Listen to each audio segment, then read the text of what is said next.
뭐 아까도 얘기했지만 백업이라고 하는 부분으로 가는 거고 장애 없이 항상 그 기능을 역할을 해주는 거죠. 그냥 그것이 100% TTRS를 가면 맞지는 않는 거지만 그런 의미로 일단 보시고요. 굉장히 중요하다는 거. 그래서 결과적으로 말하면 학부 시스템은 마지막 보는 거죠. 시스템이 어떤 현상이 일어나든 나는 그 부분에서만큼은 절대로 뻗어줘야 되는 거죠. 그걸 뻗어주지 못하게끔 시스템을 설계하거나 설치하거나 운영을 해서는 안 되는 거죠. 그런 부분들을 좀 이해하시면 되고요. 학부 시스템은 이렇게 4가지 종류로 나눕니다. 내가 하강을 하는데 누군가가 나를 잡아주는 거죠. 그래서 제가 아까 정지 매듭을 했을 때 우리가 스토프 매듭을 던졌을 때 그 스토프 매듭이 위험 요소로 발생되면 어떻게 하라 그랬죠? 바로 그 스토프 매듭을 누군가가 대신해줘야 되거든요. 그래서 바로 이런 부분으로 그 사람을 위에서 백업을 봐주는 거예요. 그렇게 해서 첫 주자는 내려간 다음에 어떻게 해요? 그 다음에는 밑에서 로프가 제대로 설치된 거 다 확인이 됐으니까 그 다음부터는 자동으로 자기가 알아서 하강하면 되는 거죠. 누가 잡으실 필요 없이. 그래서 첫 주자가 중요하다. 그 부분은 좀 위험 요소가 있으니까 그런 부분이고요. 그래서 요거는 위에서 뭔가 새로운 사람이 새로운 장비를 통해서 나를 추락하지 않게끔 잡아주는 역할을 하는 거다. 여기서는 이 사람이 메인이고 이 사람이 이제 학부로서 봐주는 거죠. 백업으로. 그 다음에 자체 학부. 요거는 요거예요. 내가 올라가는데 내 스스로 뭔가를 걸고 올라가는 거죠. 마찬가지 내가 자체적으로 아샵을 걸고 내려오는 거죠. 우리가 옛날에 아샵이 없을 때는 어떻게 했어요?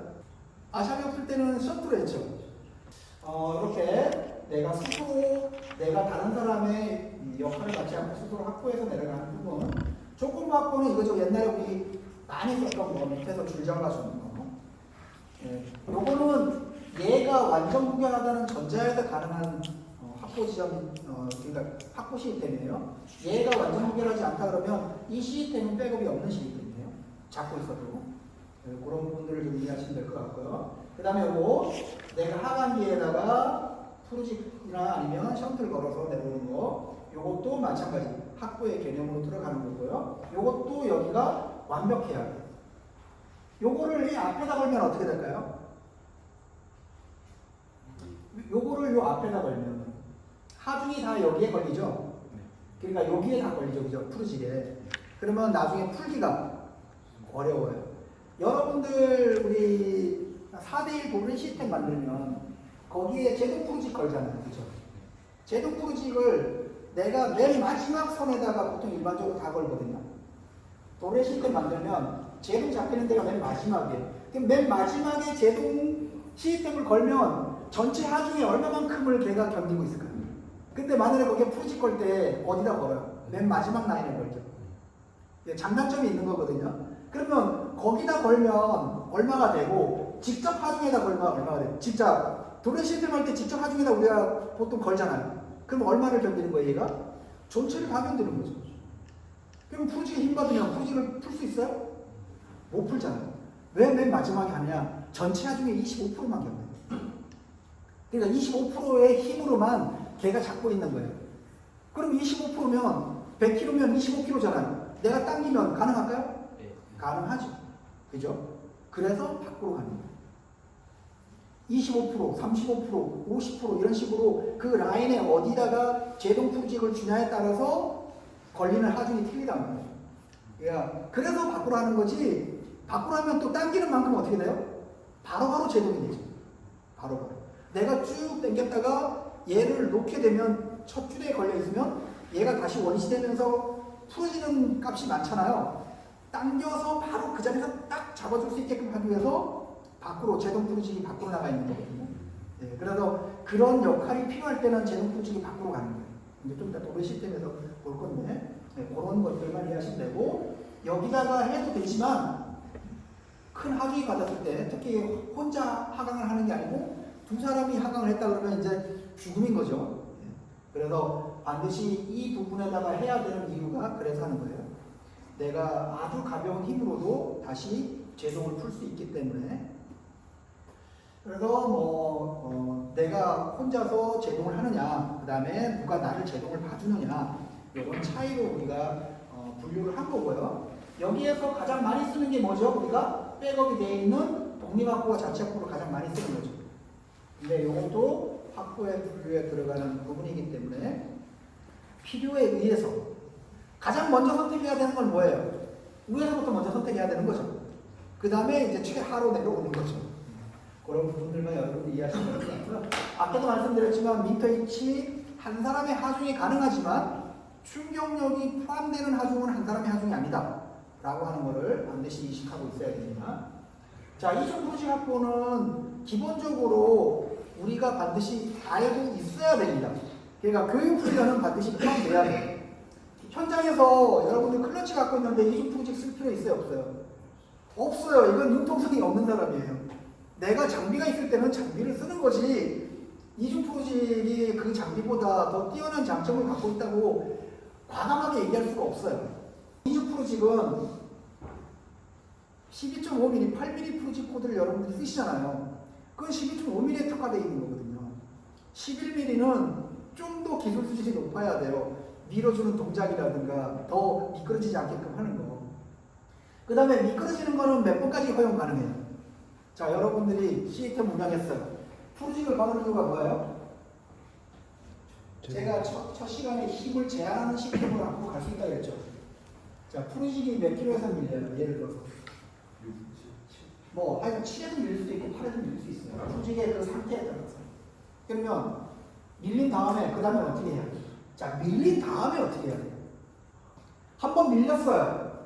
하이라인을 태그라인을 연결했든 아니면 수직에서 확보를 받든 프로식이 한번 쫙 밀렸어요. 그 다음에는 여러분들이 어떻게 액션을 취해야 되는 거죠? 계속 써요? 한 번만 허용하는 거예요. 미끄럼은 한 번만.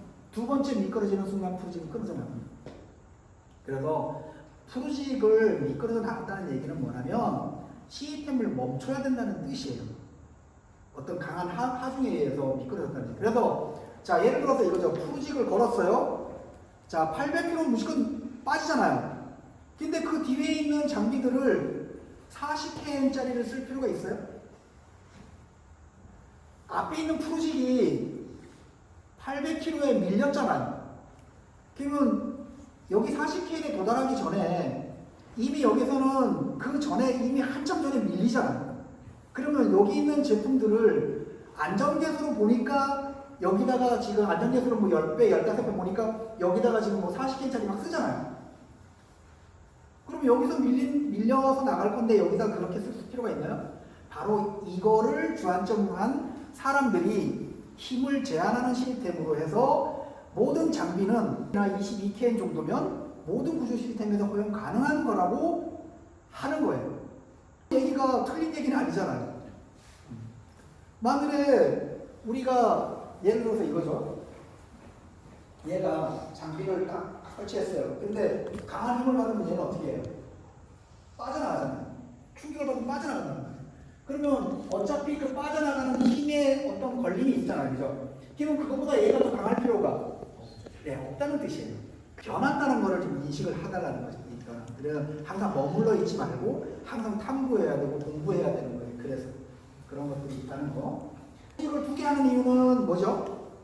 우리가 이중 프로직을 쓰는 곳이 어디예요? 보통 프로직을 도브레 시스템 당기면 프로직 하나만 걸잖아요. 그죠? 근데 프로직을 굳이 두 개 거는 데가 있단 말이에요. 그게 뭐죠? 하이라인, 그죠? 뭐라면 강한 하중이 걸리는 거잖아. 얘를 거는 두 개를. 두 개를 하면 어떤 역할을 해주는 거예요? 둘 중에 저한테 문의하시는 분들에게 뒤에 게 먼저 잡힌다, 앞에 게 먼저 잡힌다 이걸 원하시는 분들이 많으시더라고요. 그래서 사람이 던지는 과정에서 앞에 게 먼저 잡힐 수도 있고 뒤에 게 먼저 잡힐 수도 있어요. 그건 중요한 게 아니거든요. 둘 중에 먼저 하나가 잡힌다는 게 중요한 거예요. 하나가 잡히고 그럼 어떻게 속도가 줄어들죠. 그러니까 뭐냐면 줄어든 상태에서 얘가 역할을 담당하기 때문에 얘가 예를 들어서 이거예요. 얘가 얘의 백업이 되는 거고 얘가 백업이 되는 이런 서로의 백업의 역할인 거예요. 두 개가. 두 개를 합쳐서 하나의 힘이 아니라 하나가 걸리고 한 번의 밀림으로 끝나야 되잖아요. 근데 그 상태에서 계속 밀리면 어떻게 된다? 터져 나가잖아요. 지금 다시 말해서 800kg가 넘어서 힘이 줄은 다음에 800kg가 넘어가게 되면 얘는 계속 밀릴 거 아니에요. 그럼 어떻게 해요? 펑 터지죠. 앞에서 800kg에서 힘을 제한시켜주고 뒤에서 약한 힘으로 딱 잡아주는 거죠. 그러면 끊어지기 전에 어떻게 해야 돼요? 잡아주는 거죠. 그래서 아주 강한 힘이 만들어지는 시스템에는 이중 풀어주기 다 들어가요. 그래서 근데 그렇지 않은 곳에서 이중 풀이를 할 필요가 없어요. 그건 이제 과도한 우리가 백업이 되는 1 플러스 2가 아니 3이 되는 게 아니라 대로 마이너스가 될 불필요하게 더 들어가는 거죠. 그런 거를 단순화시키는 거예요. 시스템은. 그래서 이 두 개는 서로가 호강을 해서 만들에 두 개 같이 잡아주는 게 아니라 하나가 잡아준 다음에 추가적으로 밀리지 않게끔 얘가 약한 힘에서 더 견딜 수 있게끔 만들어주는 거다. 이렇게 생각하시면 항상 걱정되는 게 그거예요. 제가 얘기하면 그게 정답이라고 생각하시는데 아니에요. 네, 절대 그렇게 보시면 안 되고 여러분이 한번 판단해 보시는 거예요. 자, 이렇게 시스템이 운영이 됐어요.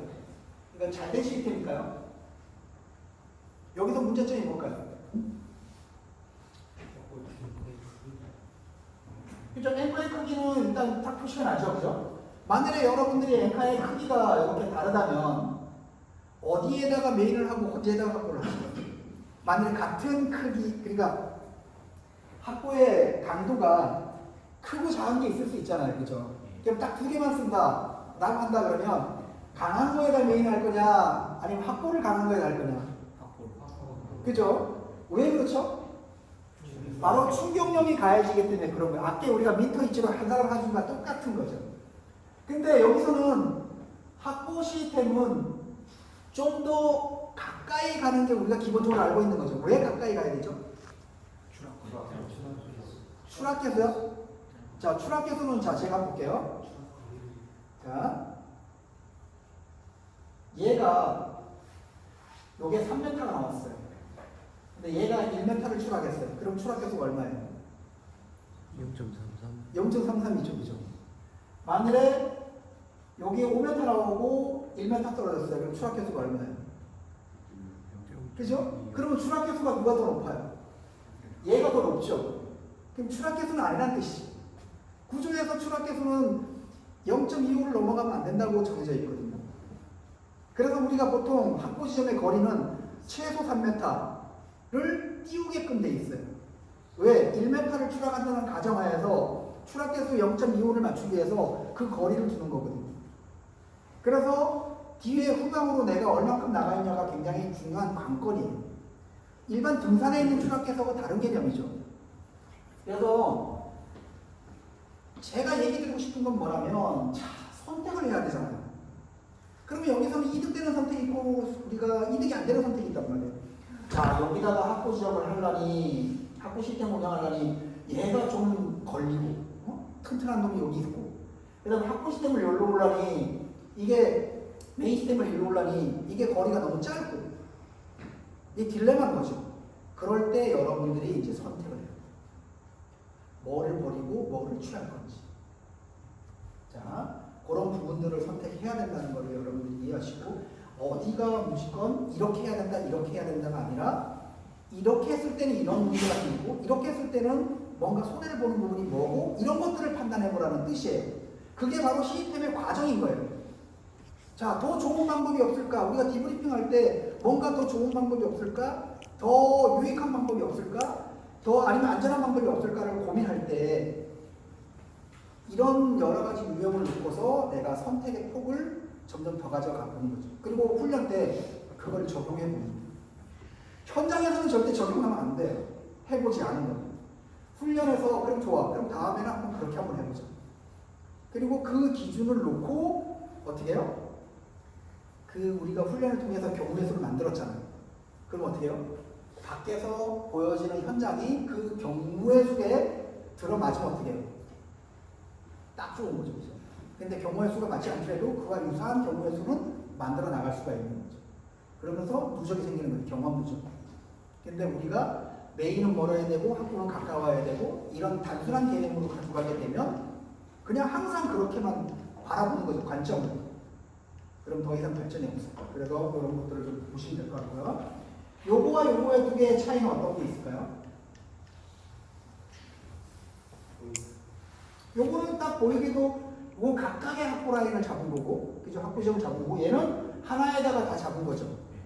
그러면 여기서 이거와 이거의 장단점은 어떤 게 있을까요? 요거의 일단 단점은 뭘까요? 만일에 메인 라인이 강한 하중을 갖고 있던 메인 라인이 탁 터졌을 때 확보를 보고 있는 사람이 그 자리에서 요동치지 않고서 잡아줄 수 있는 가능성이 이거보다는 적죠. 튕겨주는 순간 갑작스럽게 요동치잖아요. 분명히 확보판은 요동칠 거 아니에요, 그죠? 그러면 어떻게 해요? 내가 얘를 놓쳐버릴 수가 있는 거예요. 내 손에서 이탈이 될 가능성이 많다는 거죠. 가능성이 있을까요? 그런 가능성이? 그래서 확보 지점에서만큼은 될 수 있으면 같은 확보물을 쓰더라도 각 포인트 지점은 각각 쓰는 것을 권장하고 있는 거죠. 마지막 보류는 얘잖아요. 얘는 거기서 절대 무결하게 있어야 되는 거예요. 그리고 얘가 만일에 자 이렇게 되면 어떻게 될까요? 어떤 문제가 있을까요? 자, 이게 분명히 확보 라인이죠, 그죠? 여러분들은 이해를 돕기 위해서 이미 이중푸주 일부러 만들어놨거든요. 얘는 메인일 거고요, 그죠? 자, 메인을 꺾을 수도 있고 확보를 꺾을 수도 있어요. 이렇게 꺾게 되면 여기에 갑작스럽게 큰 충격이 오겠죠, 그죠? 그죠? 그래서 확보 라인을 꺾지 않고 대부분 확보 라인은 하중과 일직선, 소위 말해서 바라보는 중력 방향으로 일직선상에 내가 딱 대기하고 있는 거죠. 그러면 떨어지더라도 얼마큼 떨어져요? 확보가 멀면 멀수록 얘는 안 보이잖아요. 힘은 얘가 여기서는 힘은 적게 받지만 결과적으로 반응이 늦어진다는 거예요. 앞에 오는 거와 뒤에 가는 거는 반응의 속도 차이고 충격이 가는 충격의 그 차이거든요. 그러니까 그만큼 어떻게 해요? 더 떨어질 수 있는 가능성이 많아지는 거죠. 그리고 여기에 각도에 따라서 얘에 걸리는 힘이 더 강해질 수가 있는 거죠. 여기서 90도로 꺾어지게 되면 얘가 얼마의 힘을 더 받아요? 예, 보통 우리가 안전계수 때문에 절상을 하거든요. 그래서 1.4배가 아니라 보통 1.5배를 봐요. 좀 더 정확하게 하면 1.41 되죠. 그래서 그걸 1.5배로 하면 좀 더 이제 계수를 높이는 거잖아요. 그래서 얘는 더 큰 충격이 올 수밖에 없는 거죠. 그래서 보통 일반적으로 확보 라인을 일직선상에 두는 것이 가장 기본적으로 더 꺾는 것보다는 더 안전하다고 일단 그렇게 돼 있는 거죠. 그렇지만 상황에 따라서는 여러분들이 선택을 하는 건데 우려되는 부분이 더 추락하고 여기에 더 강한 힘이 받는다는 거잖아요. 그러면 그걸 알면 어떻게 되는 거예요? 내가 단순하게 거기를 보호하는 거죠. 만일에 모르면 어떻게 돼요? 그냥 하다가 떨어져 봐야지만 결과 나오는 거예요. 그러면 다음에 구조를 할 때 오늘 구조를 잘 했어요. 다음에 구조를 할 때 또 어떻게 해요? 똑같은 상황에서 똑같이 선택하겠죠. 즉 제가 말한 시스템을 설계해서 운영할 때 결과만 보고 그 과정을 뭐가 문제가 있고 더 개선할 수 있는 방법이 뭔지를 고민 안 하면 계속 가다가 거기에 제3의 영향이 하나 더 가는 순간 어떻게 돼요? 시스템은 우리가 예상치 못한 방향으로 흘러갈 수 있다는 거예요. 그래서 제가 아까 첫 시간에 말씀드렸듯이 바로 그러한 부분들을 볼 수 있는 안목을 길러 나가는 것은 다양한 경우의 수를 놓고서 우리가 판단을 해보고 그 경우의 수를 놓고 우리가 훈련을 해보는 거예요. 그런 것들을 해보시면 도움이 될 것 같아요. 이렇게. 그 다음에 이렇게 하나로 하는 게 아니라 별도로 해서 시스템 운영하는 거죠. 얘도 마찬가지죠. 문제가 생기면 요동치는 건 똑같은 거죠. 그래서 그런 부분들을 잡아나가는 거죠. 자, 여기서 여러분들이 만일에 여기 있는 구조 대상자를 구해. 그리고 이 뒤에 있는 학부물의 구성은 이렇게 돼 있어요. 그러면 여러분들이 만일에 메인 학부 시스템으로 구조를 한다 그러면 경우의 수가 다 틀린 거죠. 그죠? 여기서 똑같을 필요가 없는 거예요. 내가 어떤 확보 라인을 여기 잡을 수도 있고 여기를 잡을 수도 있는 거고 방향을 꺾을 수도 있는 거고 안 꺾을 수도 있는 거죠. 투텐션으로 그냥 내달릴 수도 있는 거고 앞에 있는 이 방향을 높은 방향을 잡을 수도 있는 거고 안 잡을 수도 있는 거죠. 그래서 이렇게 우리가 만들어서 자꾸 경우의 수를 만들어 보고 그 경우의 수에 맞춰서 훈련을 해보는 거예요. 그래서 그런 것들이 자꾸 이제 하다 보면 여러 가지가 이제 만들어지는 거죠. 그래서 이런 부분들을 같이 자꾸 만들어 보는 거예요.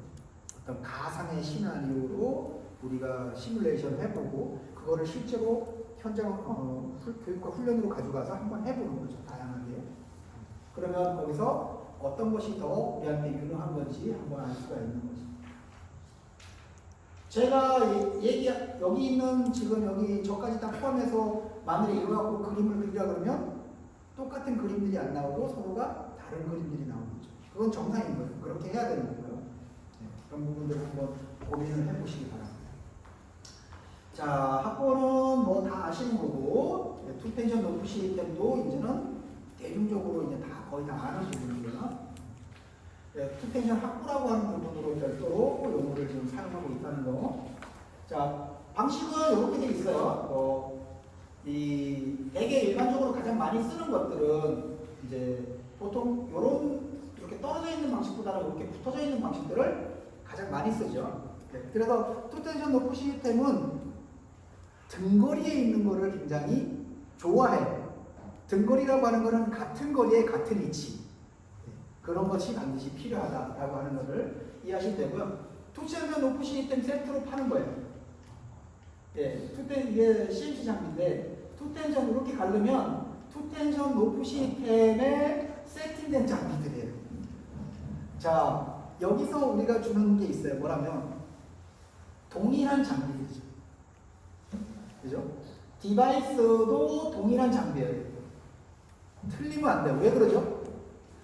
50대 50으로 내려가는데 장비가 서로 틀리면 마찰력이 틀리잖아요. 그러니까 먼저 같게 날아가는데도 불구하고 하나가 먼저 내려가고 덜 내려갈 수가 있고 당길 때도 마찬가지죠. 똑같아요. 그래서 투텐션 높은 시스템에 필요한 장비 주세요 이러면 이렇게 세팅해서 주는 거예요. 여기서 이 시도하는 바가 큰 거죠. 그리고 TTRB는 여러분 학부 지역은 가장자리에서 3m. 이거는 뭐 때문에 그런가? 추락계수 때문에. 우리가 학부 시스템의 장비들이 테스트할 때 1m 추락을 시켜요. 1m 추락을 시켜서 그 장비가 이상 없이 굴러가야 되는 거거든요. 그게 이제 학부 장비의 테스트 하나의 유형 방법이에요. 그래서 요게 바로 이제 추락계수와 관련된 부분이고요. 가장 적절한 걸 5m 정도를 가장 적절하게 보고요. 그 다음에 등거리에 평행하게 설치하는 거. 그 다음에 이중 기능이라고 하는 거. 이중 기능을 갖춘 다목적 장비. 그 다음에 소위 말하는 스태틱 루프, 구조형 루프를 써야 된다는 거. 될 수 있으면 바닥으로 마찰이 되지 않는 높은 방향을 사용할 수 있으면 사용하라는 뜻이고요. 그 다음에 팀별로 얼만큼 능력이 돼 있냐에 따라서 자 이거예요. 내가 가장지로 나갈 때 내가 하중을 계속 바꿔서 나가야 되잖아요. 50대 50으로 나가려면. 근데 그게 쉽지가 않아요. 실제로 해보면. 그리고 나가다가 이 다리가 뒷건 밑에 들어가서 다리가 부러지는 경우도 있어요. 그렇기 때문에 그렇게 운영이 잘 안 되는 팀은 처음부터 가장자리에서부터 50대 50으로 하지 말고 100대 0으로 넘어온 다음에 넘어가서는 50대 50으로 운영하라는 뜻이에요. 근데 충분하게 트레이닝이 돼 있고 능력이 되는 팀은 그냥 처음부터 50대 50으로 하면 되는 거예요. 근데 50대 50으로 할 수가 없는 팀인데도 불구하고 하다 보면 어떻게 되죠? 내가 만약에 높은 방향에서 낮은 방향 넘어갈 때 서 있는 자세에서 두 개 다 힘을 받고 있어요. 지금 두 개 다 떠 있는 상태잖아요. 미끄러지면 넘어지게 되죠. 쭉 끌고 가는 거죠. 그죠? 네, 두 개 다 끌고 가는 거죠.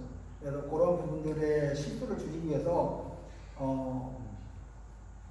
그렇지 않은 팀들은 100대요. 우리가 TTRS가 언제 나왔죠? 거의 얼마 정도 됐을 것 같으세요? MPD가 나오면서부터 활성화가 굉장히 됐거든요. 그 이중 기능이라고 하는 기능이 되는 장비가 나오면서 굉장히 활성화됐다는 거예요. 근데 그게 굉장히 오래됐죠. 근데 우리는 TTRS를 한 지 얼마 됐어요? 얼마 안 됐죠. 그래서 저는 항상 공부할 때 어떻게 보냐면요. 지금 현재의 책부터 보지 않아요. 과거의 책부터 봐요. 그러면 TTRS가 쭉 흘러온 역사가 있을 거 아니에요. 그럼 옛날 사람들은 50대 50으로 가장자리에서 안 넘어왔어요. 그러면 그 사람들이 초창기에 그렇게 했을 거 아니에요. 그죠? 그럼 우리가 지금 현재 그 사람들이 쓰고 있는 능력 수준만큼 올라와 있느냐, 그런 경험을 갖고 있느냐가 관건이잖아요. 안 됐는데도 불구하고 우리가 지금 현재 그 사람들을 바라보고서 쓰게 되면 그 사람들이 겪었던 실수를 우리는 어떻게 해요? 또 겪을 수밖에 없는 거죠. 그러니까 뭐예요? 빨리 해서 빨리 단축시킨 다음에 그 다음에 처음부터 들어가야 됩니다. 그래서 그런 것들도 한번 고민해 볼 필요가 있어요. 꼭 지금 나오는 책들만 보시니까 그런 거잖아요. 저는 아주 2004년도부터 로프에 관심을 가져갖고 저는 2004년도부터 공부를 해왔거든요. 그러니까 자료들이 전부 다 2004년도 그 이전 자료부터 그 이후 자료까지 거의 다 있던 거예요. 그러니까 그때부터 책을 봤으니까 쭉 과정들을 좀 알고 있는 거죠. 그럼 우리 수준을 그거와 이제 비교해서 저는 보는 거예요. 교육자 입장이니까. 그래서 그런 것들을 한번 지금 현재 우리가 정말 새로운 지식을 빨아들일 수 있을 만큼 사전 준비가 되어 있는지를 한번 바라볼 필요가 있어요. 너무 유행에 치우친다 그러면 이게 좋다 그러면 그쪽으로 쏠리는 경향이 좀 있단 말이에요. 네, 그런 것들을 좀 더 냉철하게 좀 바라볼 필요가 있고 아까 제가 카운터 되는 부분도 말씀드렸지만 모든 거에 시스템이나 장비의 구성 요소는 누가 운영하는 거예요? 사람이거든요. 그럼 누구한테 투자 가장 많이 해야 돼요? 사람한테 투자해야 돼요. 사람이 준비가 안 돼 있으면 아무리 좋은 장비를 줘도 의미가 없는 거죠, 사실. 그죠? 네, 그러니까 그런 부분들을 한번 좀 고려해볼 필요가 있고 우리 교육이 좀 더 활성화되고 더 많아져요. 그래서 중요한 건 이거다. 이 학부는 몸이 그냥 자동으로 반응하게끔 될 수 있을 정도로 연습을 해야 된다라고 하는 부분을 조금 하시면 좋을 것 같아요.